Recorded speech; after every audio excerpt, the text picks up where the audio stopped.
Good morning, greetings, and salutations. This is Passionate Bliss, and I want to tell you about my walk through the Love Island Villa streets because I keep hearing a recurrent question. It is the same question that you had last year. Why is everybody mad at KC? He did what he was supposed to do. He explored all connections. He found a better connections. He made a choice for him. He came for him. You said the same thing last year that you're saying this year. Why are they mad at Taylor? He just liked her better. She's still black. Um, and it seems like I don't know if you're saying these questions again this year. I don't know if you're being disingenuous. I don't know if you're being intellectually dishonest, because some of you I thought were smart, especially some of these other content creators. I thought you were smart. I thought you were insightful. So I don't know if you in particular are being intellectually dishonest, or if you really do have the poor comprehension skills that you're displaying. You just don't want to admit that your favorite horse is flawed.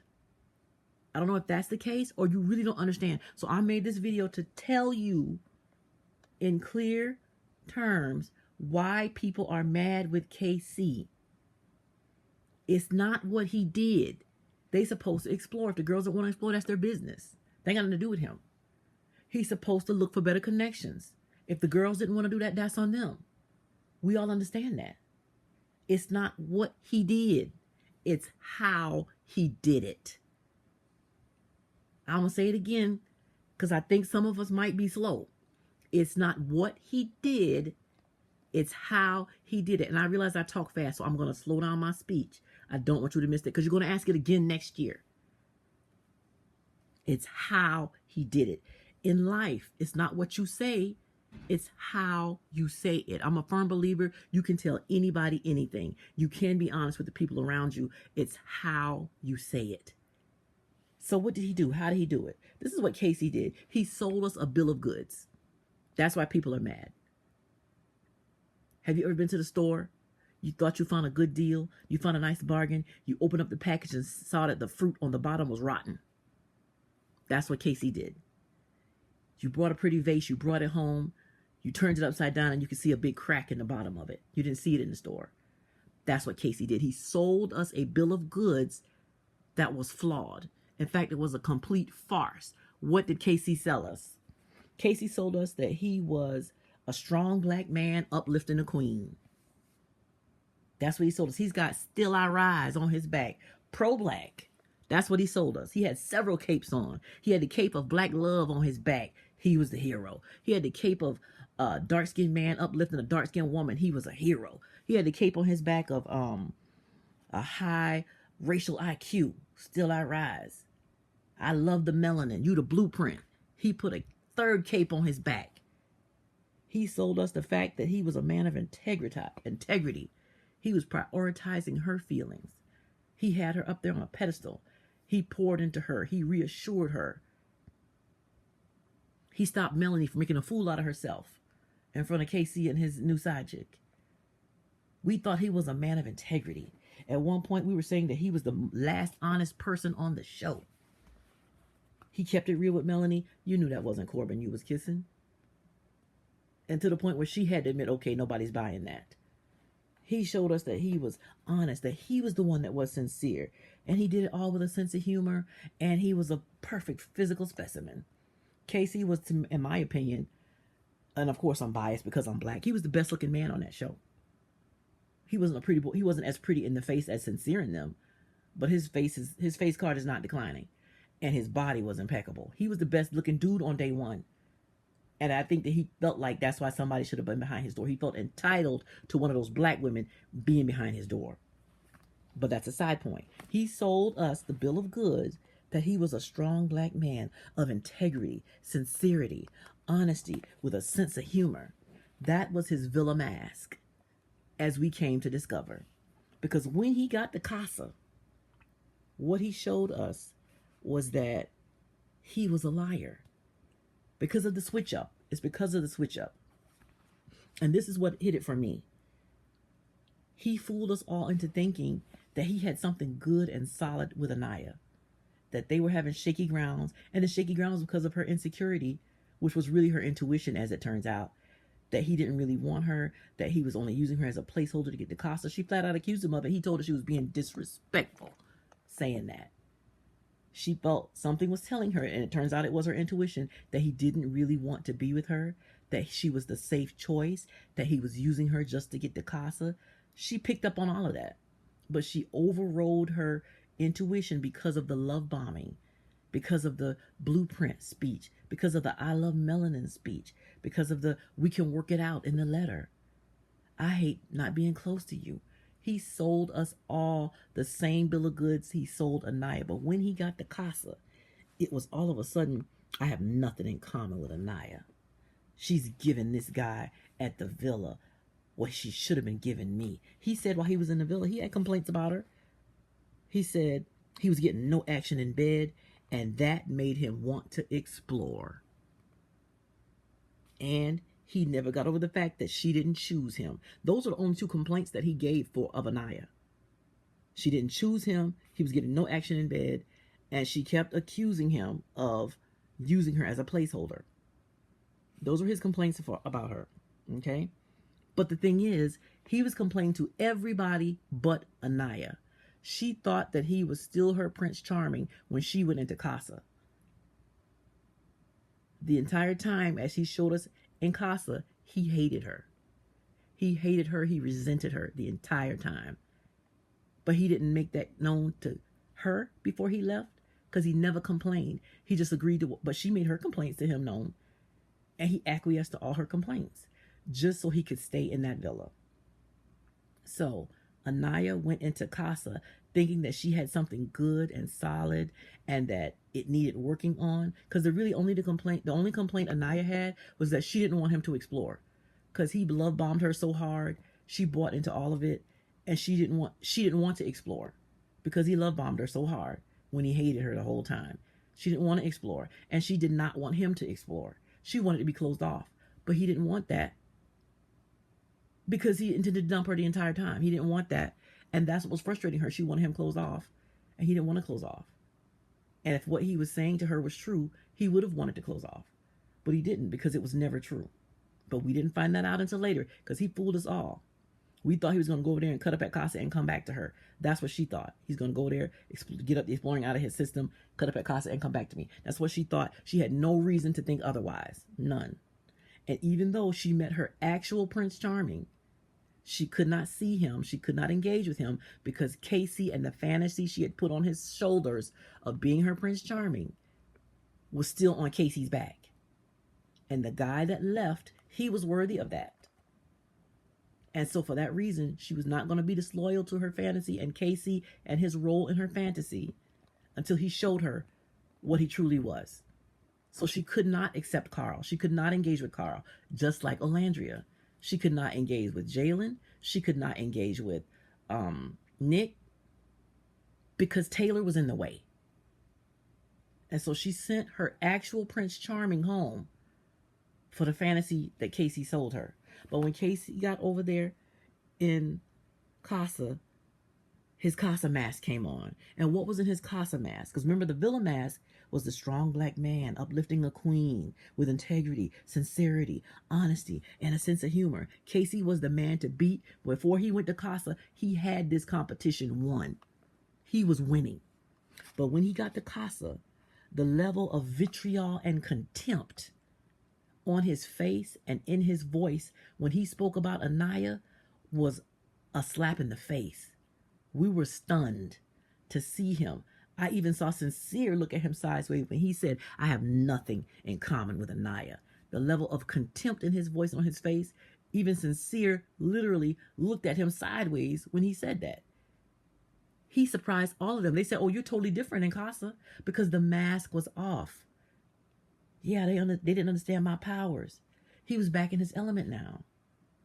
And the mask came off. And the level of contempt and disdain and the vitriol that he had for not just Anaya, but all of those women in the villa, because they all did not pick him on day one. And from day one forward, he was intent on making Anaya pay for that initial rejection. We could see it now once the mask came off. And we could see, because of how he spoke about her, that he was lying about the way he said he felt about her. He was lying. We could see that he was insecure about not being picked. I got aura over here. They didn't understand my powers over there. They're giving them what they should have been giving us. He was entitled to her body. I poured into her every day. And in exchange, he was expecting her affection and physical access. And he didn't get it. And he grew more resentful and more hateful to her every day. And he didn't let that mask show until he got to Casa. He was transactional with his affirmations. He was transactional with his affections. He didn't mean any of that dark-skinned black woman speech. Because he tried to upgrade on skin color every chance he got. But he couldn't do it in that villa, because if he had traded her for Saul, he would have been on the bottom. Him and Saul would have been up there. And the women that saw him betray Anaya would have sent him home. He had already played that tape all the way out to the end. If he had chosen Saul, he would have been going home with Saul. So he did not pick Saul because it wasn't safe for him to do so. He used her as a placeholder to get to Casa when he was no longer at risk. And his true mask came off in Casa. He fooled us all. Okay? Every woman that has ever been fooled by a man who thought he loved her. I thought it was me and him against the world. Every woman who has been totally fooled by a man now hates KC. Every woman who's ever been used by a man, physically, financially, emotionally, now hates KC. Every woman who's ever been disappointed now hates KC, because playing with people's emotions will never be respected. Using somebody as a placeholder will never be respected. Not by Taylor, not by KC. His relationship is not going to be respected because of how he did it. He deceived somebody. He fooled somebody. He used somebody. And as a result, he did it to us all. He did it to us all. And people are saying, oh, you're putting your past experiences on KC. You're projecting. We are supposed to identify with these characters. This is cinema. Same thing when we engage with cinema at the movies, when we engage with cinema at the theater, when we engage with cinema on our TV, it's the same. We are supposed to identify with these characters. Otherwise, we wouldn't pay our good money. They wouldn't be millionaires as actors and performers if they didn't have the ability to make us identify. People win Academy Awards and create $1 million careers because they're able to make people believe that they are the character they're portraying. We're supposed to identify with him, and we have. That is why everybody hates KC. He's the villain now. Taylor last season was the villain, and next season it will be the same. If you show us that you're a liar, you show us that you're an insecure boy, you show us that you feel entitled, you show us that you're transactional, you show us that you're playing with her emotions, you show us that you were love bombing her, if you show us that you were using her as a placeholder, they're going to hate you, and you and your new love interest have to get out of this villa.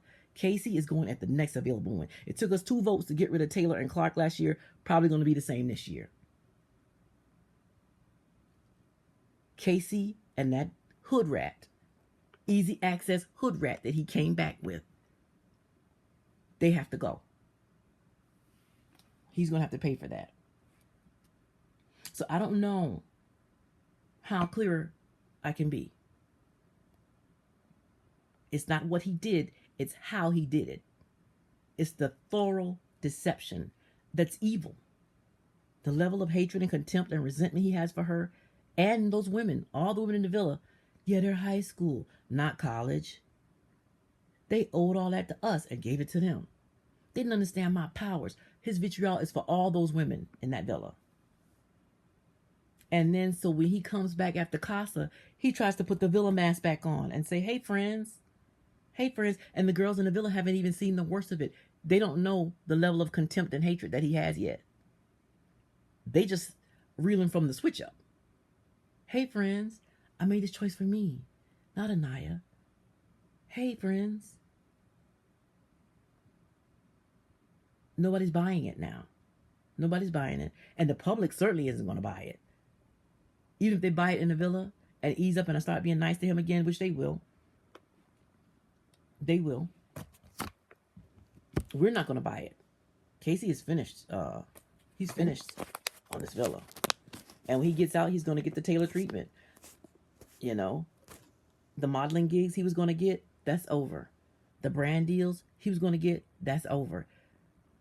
The max Casey is going to get now is he's going to get club appearances. He's going to get paid interviews while the hype from the show is still up. And he's going to get maybe a red pill podcaster position. But the red pill content isn't as popular as it used to be. And Casey isn't as clever and savvy enough to turn it into a big platform as some of these other guys that are out there. And so whatever he had in mind for his career trajectory is not going to be that big. It's going to be an improvement because he's a CNA. It's going to be an improvement because he's at the bottom socially, financially. So his life is going to improve. But what he could have had he actually been the person he pretended to be, had he stayed with Anaya, he could have been doing some Nicolandria stuff. However, Anaya is currently on the Nicolandria pathway. And if she can get her prince, and if Casey doesn't try to double back and mess up on her, which I suspect is possible, that Casey will double back. It's possible. Because he's going to realize soon, I'm not going to win this with TT. So he may very well double back. That's the only thing I'm curious to see now, is will he try to double back to Anaya and get back on the winning horse? Because although she made his ego feel good, he's not winning nothing with TT.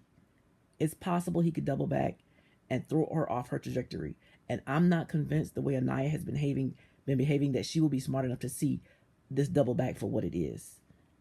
So hopefully he doesn't. Hopefully he hates her enough that he doesn't want to double back and love bomb her again. But if Carl come back, she's absolutely going to lean into that. And she may get the Nicolandria spin. So we'll see how it goes. Let me know what you think below. Y'all have sweet dreams and wait to find them all real.